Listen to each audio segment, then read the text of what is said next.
This is Hino's Sport, bringing you that heat and that far. We keeping a foot on the Knicks.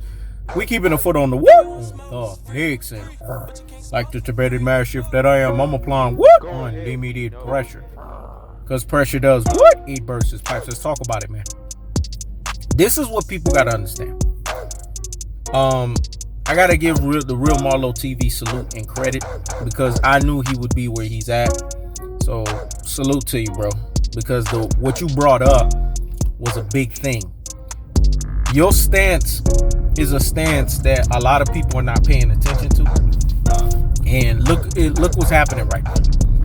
Bob Arum and Terence Crawford are using Manny Pacquiao as a leveraging tactic. But Hino's Sport also brought it up. The same thing, dog. This is leveraging tactic, but Hino's Sport talked about it from ducking Shawn Porter. You guys have to understand, man. Bob Arum is an old car salesman, aka Shiesty motherfucker. Bob Arum has a problem in bending the proverbial fucking knee to Al Heyman. Al Heyman is a master of patience. Al Heyman understands that no matter what games Bob Arum plays, all you gotta do is beat the motherfucker up with patience and consistency and authenticity. You guys have to understand, Earl the True Spence is fighting your Dennis Ugas. Boxing fans are so deluded, and boxing fans hate Earl the True Spence so much to the point to where they're even allergic to the truth. No pun intended. Let me say it again. Boxing fans are so damn near polarizing, and they hate Earl the True Spence so much to the point to where they're allergic to the truth. No pun intended, but that's his name, the truth, right? But here's the cold-hearted, here's the unadulterated, here's the cutthroat truth teller fashion. And what is that that's associated with the truth? Your Dennis Ugas has a belt. Earl the True Spence had 2 belts. Don't try to sell me on Terence Crawford's fighting Manny fucking Pacquiao. Manny Pacquiao is a legacy name, but this is not a legacy fight. Let me say it again. Manny Pacquiao is a legacy name, but it's not a legacy fight. This guy has been on the shelf for 2+ years.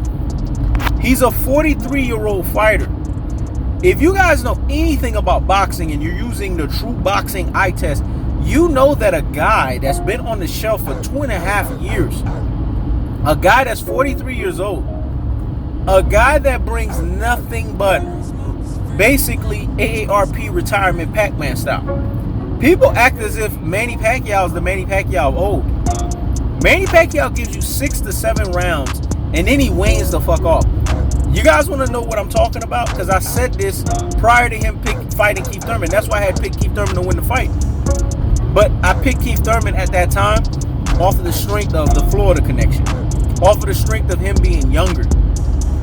But Keith Thurman really was not ready for that fight because Keith Thurman was coming off of injuries.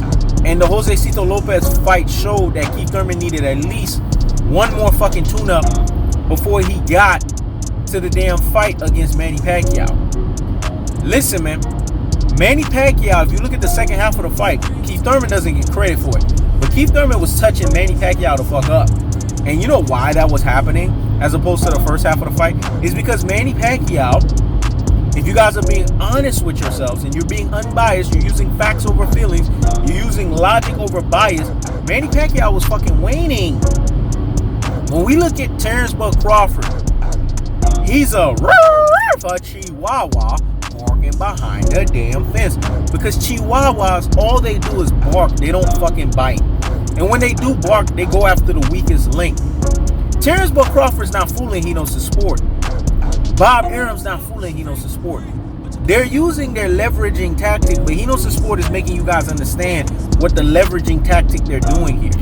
They don't want to fight Shawn Porter because Shawn Porter, what you guys have to understand, he's a live gate and in shape welterweight.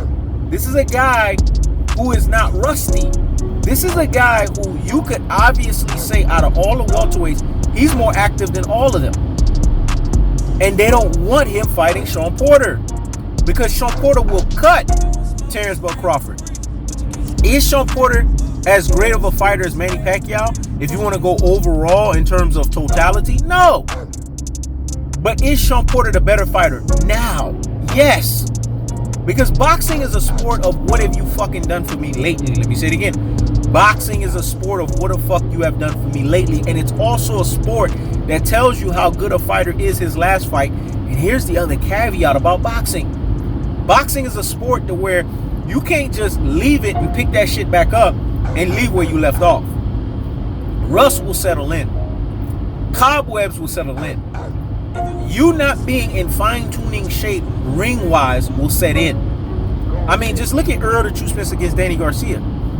I mean, he out-counterpunched Danny Garcia, but it was still evident he had ring fucking rust. And it wasn't ring rust because he took 2+ years off. We know the situation. He got out of a fucking car crash. And he beat the shit out of Danny Garcia. Just imagine an Earl the True Spence that didn't have a car crash. Danny Garcia would have been fucking stopped. I really fucking believe that. But he beat the shit out of his ass. Danny Garcia still welterweighing a fucking black eye over his patch. But Earl the True Spence is doing a unification bout, man. Once Earl the True Spence wins this, he becomes lineal. And boxing fans are such Rudy fucking poop, plum fucking brains, classic fucking dopes, troglo fucking dykes, ultra fucking fanboys with the ultra fucking fanboy rhetorics that they don't understand what Earl the True Spence is after, man. He is strap season. Remember the term, man down strap season, dog. Let me say it again. Man down strap season. Do you guys understand why Earl the True Spence has that saying? It's because it actually is what the fuck it is. Man down because your ass is getting man the fuck down. Strap season because he's collecting fucking straps. So why are boxing fans putting and prioritizing Terence Crawford and Manny Pacquiao over a unification bout for lineal? The winner of this fight is a lineal champion at the welterweight division. I have to stretch this shit out so it can marinate in your medulla oblongata. It can marinate in your corpus callosum. It can marinate in your cerebellum. Earl the True Spence is fighting for lineal. What don't you guys get about this shit? Terence Crawford ain't fighting for no shit like that. You know what Terence Crawford is doing? Terence Crawford is fighting a no-belt senator who was on the shelf for 2.5 fucking years. A 43-year-old guy who's no longer the same fighter that he once was. We know what fighters look like north of 40 fucking years old. So why aren't you guys looking at this cold-hearted, looking at this unadulterated, and looking at this cutthroat true teller fashion for what the fuck it is, man? This is why boxing is in the gutter.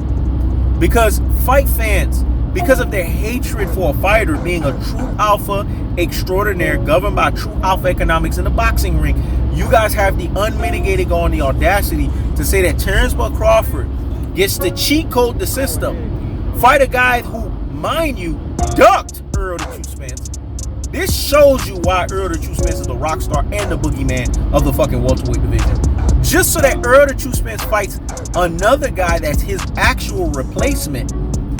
And then Manny Pacquiao ends up fighting Terence Crawford, the Chihuahua, walking behind the damn fence. But you know what this also shows you? Because I'm going to talk about it in the next fucking video. It also shows you that Manny Pacquiao doesn't see Terence Crawford in the same light that he sees Earl the True Spence. The fact that Manny Pacquiao is willing to take on Terence Crawford, you guys have to understand the psyche of a Manny Pacquiao. You have to understand the psyche of a Canelo Alvarez. These guys take on fighters they know they can fucking beat. They took on opponents that they know they have a fucking chance against. Terence Crawford is a fighter that Manny Pacquiao knows he can expose. Notice he can't do that shit with Earl the True Spence. That's why Manny Pacquiao ducked Earl the True Spence. See, fight fans don't want to admit this. They don't want to talk about this. They don't want to give you the cold-hearted. They don't want to give you the unadulterated, but they don't want to give you the cutthroat true teller fashion. But we're going to centerize this shit right back to where it belongs. Earl the True Spence was ducked by Manny fucking Pacquiao. And Earl the True Spence now got to fight Eugenio Ugas for, mind you, a lineal fucking champion. So to sit here and to say that Terence Crawford fighting a beltless guy is on the same level of Earl the True Spence fighting lineal, it's a things that make you say, It's a things that make you say, And it also shows you the prevalent reason of why fight fans don't know fucking shit about boxing. Most of them are pure fucking beta supremes. And you know how you could tell motherfuckers are pure beta supreme? Because of their haterisms and their trollisms. Because if they were telling the truth, they would say, you cannot sit here and compare a guy that was 2.5 years on the fucking shelf, a guy that's 43 years old, on the same levels with Mr. Tactical Aggression, with Mr. Technical Puncher Placement, and Mr. Body Snatching Work, the Levy On style, the Punishment style, who's fighting for fucking lineal. That's the cold-hearted. That's the unadulterated. That's the cutthroat true teller fashion. I keeps the foot on the whoop on the eggs. I keeps the foot on the whoop on the eggs. This is Enos the Sport. Check it out. If you want smoke, it's free, but you can't smoke for free. Go ahead, he knows.